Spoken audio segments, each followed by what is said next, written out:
اس کے بعد مولانا الیاس صاحب ڈائز پر۔ السلام علیکم ورحمۃ اللہ وبرکاتہ۔ معزز علماء کرام، عزیز طلباء اور بستی کے ذمہ دار حضرات، تاثرات آپ حضرات نے ہمارے علماء کرام کے کافی دیر سے سنے ہیں، سن رہے ہیں۔ اللہ کرے کہ ہمارے جو قاری صاحب ہیں اور مکتب ہے اور مکتب کے جو بچے ہیں، اللہ ان کی نظر بد سے حفاظت فرمائے۔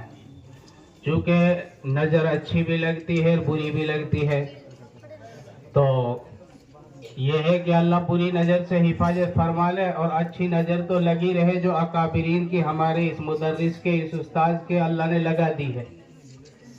دراصل ارقم میں مکتب قائم کیا، پھر آپ کے جانے سے پہلے مدینہ میں 3 مکتب مصعب بن عمیر رضی اللہ عنہ نے قائم کر دیے تھے۔ پھر ان مکتبوں کے اوپر ہی بنیاد تعمیر ہوتی رہی اور اللہ نے اسلام کو پورے عالم میں پھیلا دیا، قرآن کو نافذ کر دیا، اور اس کی تبلیغ پھر صحابہ کرام پوری دنیا میں کرتے رہے۔